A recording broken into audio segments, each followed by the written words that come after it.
কতদিনের কাশি না কমলে আমরা বলতে পারি যে হ্যাঁ এটা একটা ক্রনিক কাফ ডিজিজ? 6 সপ্তাহ। কাশি একটা অসুখ নয়, একটা অসুখের লক্ষণ মাত্র। এই অ্যালার্জি বিষয়টা, সেটাও তো একটা কাশির বিশাল কারণ। আর আমাদের এখন যা এয়ার পলিউশন, এটা তো বলতে নেই, মানে ছোট বাচ্চাদের আজকাল বাচ্চারা ভীষণভাবে অ্যাজমায় তারা কিন্তু আক্রান্ত হচ্ছে। টিউবারকুলোসিসের কাশি সেটা কিরকম হয়? কাশি কেন হয় প্রশ্নটা তো সেখানেই। কাশি মানেই কাফ সিরাপ কিনে নেওয়া, একদম ব্যান্ড হওয়া উচিত। আর ভয়টা কোথায় জানেন? ওই কাস্তে কাস্তে রক্তটা যদি সে শ্বাসনালীতে যদি ঢুকে পড়ে। নমস্কার, আপনাদের সঙ্গে রয়েছি আমি বৃষ্টি, আর আপনারা দেখছেন হেলথ ইম্প্যাক্ট বাংলা, বাংলার সবচেয়ে বড় হেলথ পডকাস্ট। আর আজকের বিষয় হচ্ছে দীর্ঘস্থায়ী কাশি। কাশি আমাদের সবারই হয়, এবং সবথেকে বড় কথা, কাশি কয়েকদিনে সেরে যায় বা কয়েক সপ্তাহে সেরে যায়, কিন্তু অনেক ক্ষেত্রে দেখা যায় যে 1 মাস 2 মাস হয়ে গেল, কাশি সারার নামগন্ধ নেই। কেন? কি রয়েছে তাহলে এই দীর্ঘস্থায়ী কাশির পিছনে? অনেক ক্ষেত্রেই দেখা যায় যে আমরা কাশির সিরাপ কিনে ফেলছি, তার জন্য কোনো প্রেসক্রিপশনও হয়তো প্রয়োজন হচ্ছে না, অহরহ কাশির সিরাপ খেয়ে নিচ্ছি বা অ্যান্টিবায়োটিক খেয়ে নিচ্ছি। এটা কি ঠিক? দীর্ঘস্থায়ী কাশির পিছনে আরও অনেক গুরুতর রোগ কিন্তু লুকিয়ে থাকে। এই সব কিছু নিয়ে আজকে আলোচনা করব। আর আলোচনা করার জন্য আজ পডকাস্টে আমি পেয়ে গেছি বিশিষ্ট চিকিৎসক ডক্টর নারায়ণ বন্দ্যোপাধ্যায়কে। আপনাকে স্বাগত জানাচ্ছি আজকের এই পডকাস্টে। আসবো আলোচনায়, কিন্তু তার আগে নতুন দর্শক বন্ধুদের কাছে আমার একটা বিনীত আবেদন রইল, তা হচ্ছে যারা এখনও আমাদের এই পডকাস্ট, আমাদের এই চ্যানেলকে সাবস্ক্রাইব করেননি, তারা প্লিজ সাবস্ক্রাইব করে ফেলুন, কারণ তাহলে সবথেকে বেশি উপকৃত আপনারাই হবেন। কারণ প্রতিনিয়ত স্বাস্থ্য সংক্রান্ত বিভিন্ন ইস্যুস নিয়ে আমরা আলোচনা করি এবং তার সমাধান খোঁজার চেষ্টা করি। তার কারণ আমাদের সঙ্গে থাকেন বিশিষ্ট চিকিৎসকরা। চলে আসছি আজকের এই দীর্ঘস্থায়ী যে কাশি, সেই বিষয়। প্রথমেই ডাক্তারবাবু আপনার থেকে যেটা জানতে চাইবো যে দীর্ঘস্থায়ী বলতে কতদিনের কাশিকে আমরা বলতে পারি, মানে কতদিন ধরে কাশি না কমলে আমরা বলতে পারি যে হ্যাঁ এটা একটা ক্রনিক কাফ ডিজিজ? 6 সপ্তাহ। ও 6 সপ্তাহ, 1-2 সপ্তাহ নয় কিন্তু। তার মানে 1.5 মাস। সেই জন্য অনেক দিন আগে দেখতেন যে 6 সপ্তাহের বেশি যদি কাশি থাকে, এক্সরে করান, টিবি এক্সক্লুড করুন। এটা কলকাতা কর্পোরেশনে কিন্তু একটা হোর্ডিং ছিল। এটা হয়তো যখন আমি স্কুল বা কলেজ লাইফে পড়ি তখন। এবার কাশি কেন হয় প্রশ্নটা তো সেখানেই। সাধারণ কারণগুলো কি? সাধারণ একদম আমাদের না এয়ারওয়ে, মানে আমরা যেটা নিঃশ্বাস নিই, দুটো ভাগে ভাগ করি। একটা উপরের এয়ারওয়ে, অর্থাৎ ধরুন নাক, এখানে ল্যারিংস, অর্থাৎ আমরা যে কথা বলছি যে যন্ত্রের সাহায্যে, ফ্যারিংস, এবং এখানটায় যে হচ্ছে ট্র্যাকিয়া। এটাকে বলি হচ্ছে আপার এয়ারওয়ে। আর তার তলায় হচ্ছে, ট্র্যাকিয়ার তলায় ব্রঙ্কাস এবং চেস্ট, এটা হচ্ছে মানে লাংস, তার মানে লোয়ার এয়ারওয়ে। এই দুটো যে কোনো জায়গায় যদি প্রদাহ হয়, ইনফ্লামেশন হয় বা ইরিটেশন হয়, কাশি হবে। যেমন আমি সোজা কথায় বলছি, সাধারণ একটা ইনফ্লুয়েঞ্জা হয়েছে, আপনি 7 দিন হাঁচি কাশি চলবে, সেটা কিন্তু বুকে বসুক বা না বসুক, এমনি নাক থেকে হবে। অনেক সময় নাকের হাড় ব্যাকা থাকে অনেকের, তাহলে না পলিপ হতে পারে বা ডেভিয়েটেড নেজাল সেপ্ট আমরা বলি। তাতে অনেক সময় কি হয়, পস্টেরিয়র নেজাল ড্রিপ হয়, অর্থাৎ যা আমাদের নাকের ভেতরে জমছে সেটা পেছন দিক দিয়ে ফ্যারিংসে পড়ে আর ইরিটেট করে। এটা কিন্তু আপনি ঠিক কাশি বলতে পারবেন না, সারাক্ষণ গলা খুসখুস করছে, খ্যাক খ্যাক করছে। এবং এইগুলোর মূল ব্যাপার হচ্ছে আপার এয়ারওয়েতে যে ইনফ্লামেশনগুলো থেকে হয়, সেগুলো হচ্ছে শুকনো কাশি। এবার লোয়ার এয়ারওয়েতে আসুন, যারা ধরুন ব্রঙ্কাইটিসে ভুগছে, হাঁপানিতে ভুগছে, ক্রনিক ব্রঙ্কিয়েক্টেসিস, লাংসের ডিফারেন্ট টাইপ অফ রোগে ভুগছে, তাদের কিন্তু কাশি হয়, এবং সেই কাশিটা অ্যাকিউট হতে পারে। তো নিউমোনিয়ার কাশি, নিউমোনিয়ার কাশি কীরকম হবে?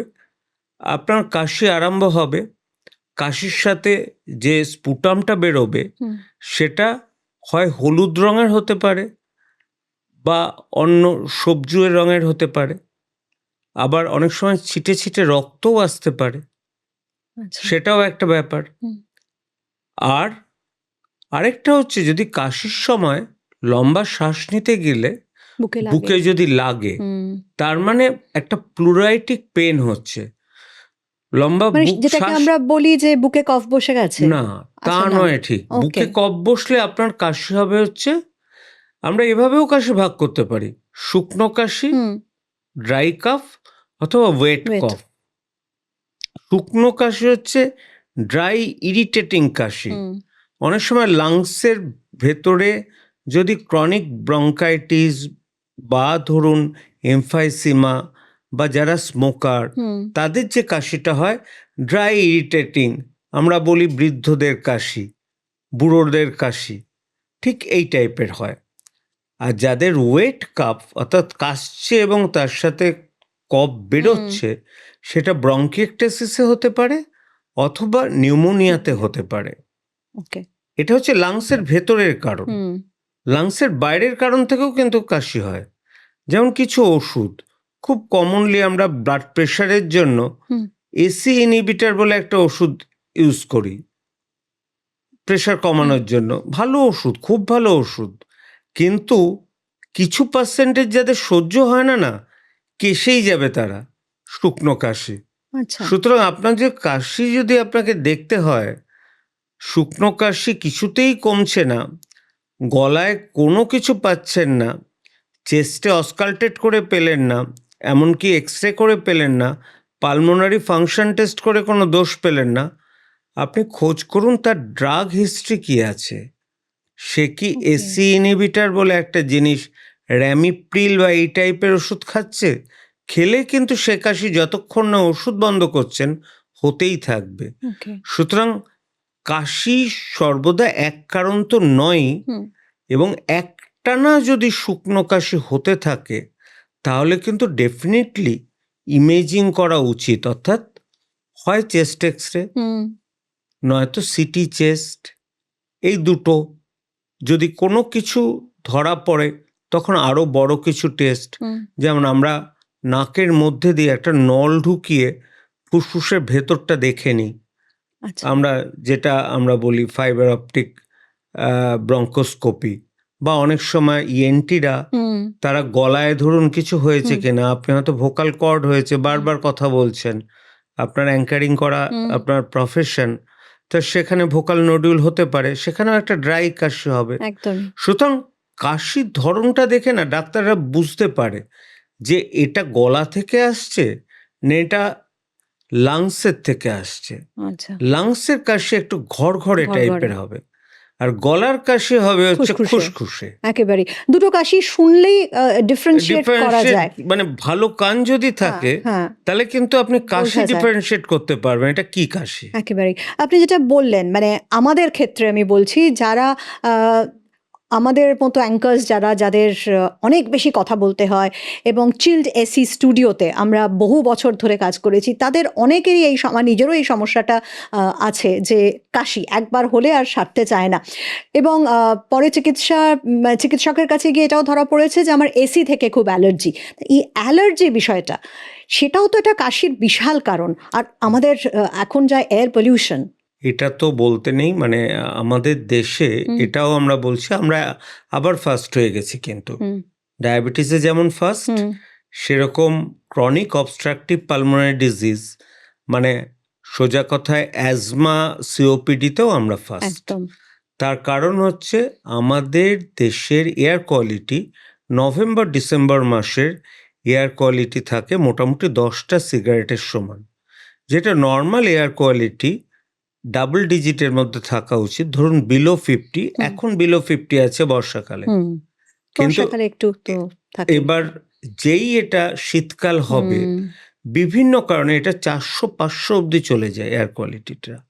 সুতরাং আমরা যদি পলিউশন কন্ট্রোল না করতে পারি তাহলে কিন্তু এই কাশির ইনসিডেন্স মানে হাঁপানির ইনসিডেন্স এবং হসপিটালাইজড হওয়ার ইনসিডেন্স অনেক বেড়ে যাবে। কারণ আমাদের বায়ু দূষণ শুধুমাত্র যে কাশি করছে তা নয়, বায়ু দূষণ হার্টের উপর আঘাত করে, সেরিব্রালের উপর আঘাত করে।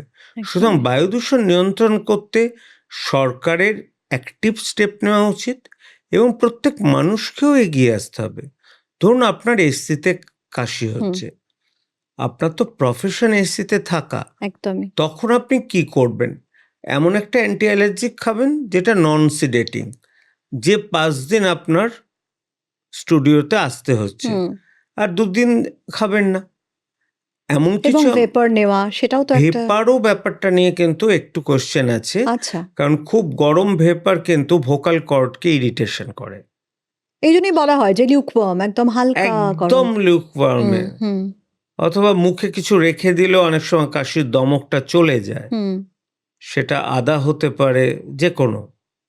কিন্তু মূল কথা হচ্ছে যাদের এই অ্যালার্জিক কাশি হয়, অ্যান্টি অ্যালার্জিক খেতে হবে আর অ্যান্টি অ্যালার্জিক নেজাল স্প্রে নিতে হবে। ওকে। আর যাদের তাতেও কমে না, আমরা কিন্তু ইনহেলার দিই, স্টেরয়েড ইনহেলার, এবং সেটা কিন্তু খুব ভালো কাজ করে। অনেকের একটা ভুল ধারণা আছে একদমই। ইনহেলার মানেই বোধহয় একদম হাঁপানি রোগের বোধহয় শেষ হয়ে গেল। তা নয়, ইনহেলার অনেক সেফ, এবং ইনহেলার নিলে ওষুধের পরিমাণ কিন্তু অনেক কম শরীরে যায়। শুধু এই ট্যাবুটা অনেকের কাছ থেকেই আমরা সরাতে পারি না, যে ইনহেলার নিতে হবে, ওরে বাবা না স্যার আমার ট্যাবলেট দিন, আমি ট্যাবলেট খাবো। একদমই ঠিক বলেছেন, কারণ এই ইনহেলারের প্রতি একটা এই ট্যাবু বা এই ভীতিটা রয়েছে। আমি একটু অ্যাজমার বিষয়ে আসি, বিকজ এটাও নিশ্চয়ই আপনি বলবেন যে ছোট বাচ্চাদের, আজকাল বাচ্চারা ভীষণভাবে অ্যাজমায় তারা কিন্তু আক্রান্ত হচ্ছে। তো এই ছোট বাচ্চাদের অ্যাজমা অনেক ক্ষেত্রে সেখানে চিকিৎসকরা হয়তো বলেন যে 10 বছর বয়স হয়ে গেলে অনেকটা কন্ট্রোলে এসে যাবে, আবার অনেক ক্ষেত্রে কন্ট্রোলে আসে না, এটাও হয়।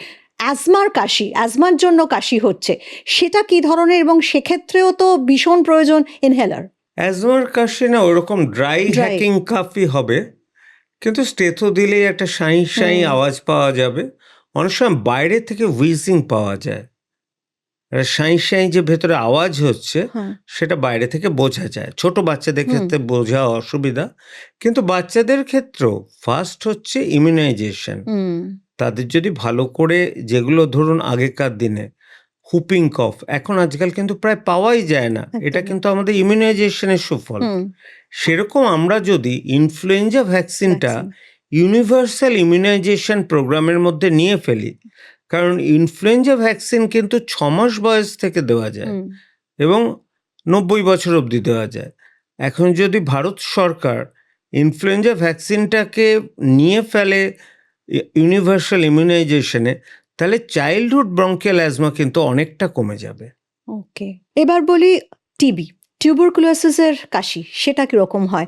অনেক ক্ষেত্রেই দেখা যায় যে কাশতে কাশতে হয়তো একটু রক্ত বেরিয়ে গেল, সেক্ষেত্রে সেই মানুষটি হয়তো অত্যন্ত ভয় পেয়ে যান যে আমার তাহলে টিবি হয়েছে নিশ্চয়ই, কারণ এটা যেহেতু একটা খুব কমন সিমটমস, কাশতে কাশতে রক্ত বেরিয়ে যাচ্ছে, টিবি, এরকম আমরা দেখেছি।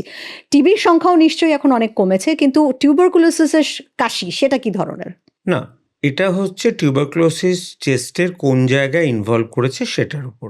আচ্ছা, ধরুন চেস্টের একদম টিবির আর কিছু না, শুধু লিম্ফ নোড হয়েছে, তাহলে কাশিটা কিন্তু ড্রাই হবে। কিন্তু যদি লাং প্যারেনকাইমার মধ্যে কাশি থাকে, লাংসের মধ্যে, এবং সেখানে একটা বড় একটা ক্যাভিটি তৈরি করে থাকে, তাহলে কাশতে কাশতে টিবির কাশির সাথে রক্ত যেমন আসতে পারে, অন্য যে কোনো ডিজিজ যদি আপনি প্রচণ্ড কাশেন, তা গলা চিরেও কাশি বেরোতে পারে রক্ত, একদম। অথবা ব্রঙ্কিয়েকটেসিস, এটা একটা খটোমটো নাম। মোট কথা লাংসে যদি ছোট ছোট ছোট ছোট কি বলবো, যে বলের মতো হয়ে যায় লাংসে, তাহলে সেখান থেকেও কাশতে কাশতে কিন্তু রক্ত বেরোয়। সুতরাং কাশিতে রক্ত মানেই লোকেরা ভীষণ ভয় পেয়ে যায় দুটো কারণে। এক হচ্ছে কাশির সাথে রক্ত পড়ছে, দেখতে বাজে লাগে, আর রক্তটা ধরুন যদি আধ পেয়ালা রক্ত হয়, এটা দেখায় একটা, যদি আপনি বেসিনে করেন পুরো বেসিনটাই লাল হয়ে গেল, সে ওইটা দেখে কিন্তু ছুটে চলে আসবে। একদমই। আর ভয়টা কোথায় জানেন? ওই কাস্তে কাস্তে রক্তটা যদি সে শ্বাসনালীতে যদি ঢুকে পড়ে, আচ্ছা। আমরা তো বার করে দিচ্ছি, হুম। কাশি একটা প্রোটেক্টিভ মেকানিজম। কিন্তু যদি অজ্ঞান অবস্থায়, ধরুন কেউ অজ্ঞান অবস্থায় আছেন, খুব কাশছেন, সে কাশতে কাশতে তার যে কফটা বেরোলো হুম। সেটা যদি আবার ফুসফুসে চলে যায়, হুম। তাহলে কিন্তু সেটা মারাত্মক দুর্ঘটনা ঘটে। আচ্ছা। সুতরাং কাশির সাথে রক্ত মানেই টিবি, এটা ঠিক নয়। না। কাশি একটা অসুখ নয়, একটা অসুখের লক্ষণ মাত্র। হুম। কাশিকে কাশির কারণ হিসেবে ট্রিট করতে হবে। যদি অ্যালার্জিক হয় অ্যালার্জিক, যদি ইনফেক্টিভ হয় ইনফেক্টিভ, হুম। আর যদি অন্য কারণে হয় তাহলে সেই কারণটা ঠিক করা। আর ইন জেনারেল কোনো কাফ সিরাপ বলে কিছু হয় না কিন্তু। একদমই ঠিক, এই জায়গাটাতেই আমি আসতে চাইছিলাম। তার কারণ হচ্ছে যে এখনো পর্যন্ত বহু মানুষ আমি জানি যে তারা কাশি মানেই কাফ সিরাপ কিনে নেওয়া, কাফ সিরাপ, বোতল বোতল কাফ সিরাপ খাওয়া, এবং আরও একটা বিষয় সেটা হচ্ছে ভুড়ি ভুড়ি অ্যান্টিবায়োটিক খাওয়া। কি বলবেন আপনি? একদম ব্যান্ড হওয়া উচিত। অ্যাকচুয়ালি আমি জানি ওয়েস্ট বেঙ্গল গভর্নমেন্ট কিছুদিনের মধ্যে cough syrup without prescription band করে দেবেন। ওকে। কারণ কাশির কারণ না জেনে কি কাপ সিরাপ হুম। খাবেন? এখানে 3 রকম কাপ সিরাপ বাজারে পাওয়া যায়। এক ধরনের কাপ সিরাপ কিচ্ছু না, জাস্ট মিউকোলাইটিক। মানে ধরুন কিছুটা কফটা পাতলা করে। কি আচ্ছা। কাজে লাগবে জানি না। যাদের ড্রাই কাশি হয় তাদের কিছু কাজ হবে না। হবে না। যাদের ওয়েট কাশি হয় তাদের তো আরও বেশি কাশি বেড়ে যাবে। হুম। যাদের ওটার মধ্যে একটা ভালো ফ্লেভার থাকে বা গলাটা বেশ ঠান্ডা ঠান্ডা বা একটু লাগে। ঘুম পেয়ে যায়, তাহলে ওটাই কি না না, একমাত্র?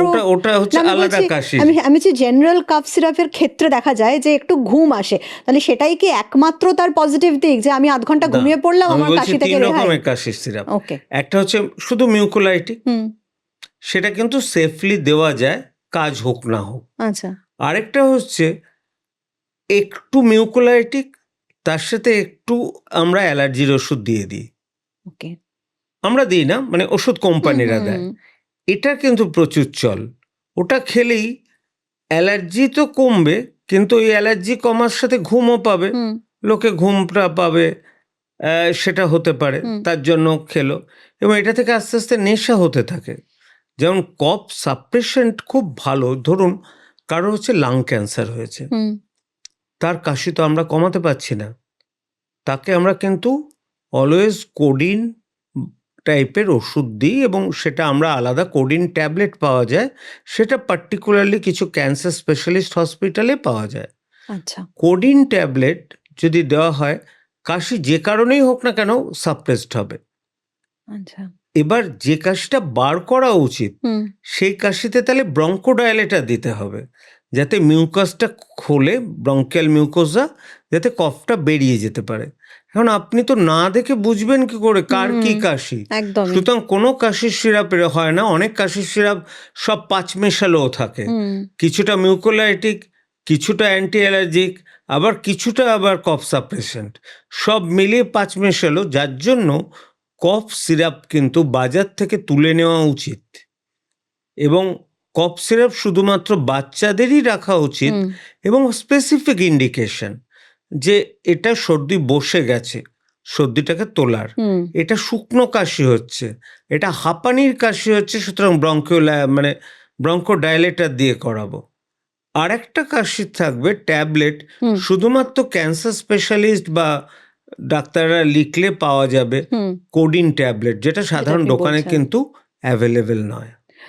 সুতরাং আমার মনে হয় অনেক কিছু বিষয় আমরা জানলাম এই কাশি নিয়ে, যেটা একটা অত্যন্ত কমন সমস্যা, রোগ বলছি না, কারণ কাশি যেহেতু কোনো একটা আলাদা করে উপসর্গ। রোগ নয়, রোগের উপসর্গ।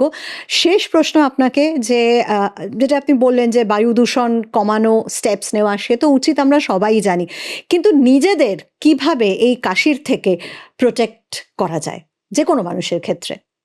1 নম্বর হচ্ছে কোভিডের সময় আমরা যে সচেতনতা নিয়েছিলাম, সেটা হাত মাস্ক পরা, ধোবেন, হাত ধোয়া। হাতটা ভালো করে ধোবেন। যখন খুব বাইরে বাজে অ্যাটমসফিয়ার, একটা মাস্ক, অ্যাটলিস্ট সার্জিক্যাল মাস্ক পরবেন। অলওয়েজ এটা মাস্ট করুন, vaccinate yourself. Influenza vaccination, vaccine. Vaccination against influenza আর নিউমোনিয়া। এটা যাদের ক্ষেত্রে দরকার আছে ডাক্তাররাই বলে দেবেন। তবে ইনফ্লুয়েঞ্জা সব বয়সে নেওয়া যায়, নিউমোনিয়া 15 বছরের উপরে হলেই নেওয়া যায়। তাদের আলাদা ভ্যাকসিন রয়েছে। ছোট বাচ্চাদেরও তো, ছোট বাচ্চাদের নিউমোনিয়া ভ্যাকসিনের কনসেন্ট্রেশন একটু আলাদা।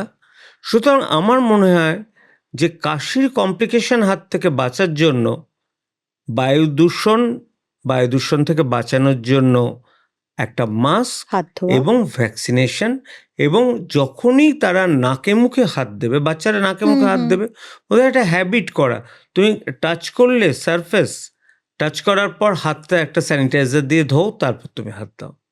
এটা যদি করা যায় আমার মনে হয় কাশির সমস্যার থেকে মা বাবারা অনেকটা রিলিফ পাবেন। আপনাকে অনেক ধন্যবাদ মূল্যবান পরামর্শ আমাদের দেওয়ার জন্য, এবং আমাদের দর্শক বন্ধুরা নিশ্চয়ই আজকের এই পডকাস্ট থেকে অনেক কিছু জানলেন, কারণ কাশি এত কমন একটা সমস্যা আমাদের সকলেরই। সেই কাশির কী কারণ হতে পারে, বিভিন্ন কারণের কথা ডক্টর বন্দ্যোপাধ্যায় আমাদের জানালেন, এবং একই সঙ্গে কিভাবে নিরাময় করা যায় বা কিভাবে নিজেদেরকে আরও বেশি সতর্ক করা যায় এই কাশির হাত থেকে বাঁচার জন্য, তার কিন্তু অনেক অনেক পরামর্শ আমরা পেলাম। এবং আবার আরেকটা কথা বলছি, যেটা ডক্টর নিজেও বললেন, যে কাফ সিরাপ, এই যখন তখন কাশি হওয়া মানেই আমি কাফ সিরাপ কিনে খেয়ে ফেললাম, সেটা কিন্তু কোনো সমস্যার সমাধান নয়। বেশি দিন, আপনি বললেন 6 সপ্তাহ, অর্থাৎ 1.5 মাস যদি কাশি চলতে থাকে, তাহলে অবশ্যই চিকিৎসকদের পরামর্শ নেওয়া উচিত। শেষ করছি তাহলে আজকের পডকাস্ট, আর যেতে যেতে আপনাদের জানিয়ে রাখছি যে যদি কোনো প্রশ্ন থাকে তাহলে অবশ্যই আমাদের কমেন্ট বক্সে লিখে পাঠাতে পারেন। আজকের পডকাস্ট শেষ করছি, খুব ভালো থাকবেন। আগামী আরেকটি পডকাস্টে দেখা হবে সবার সঙ্গে।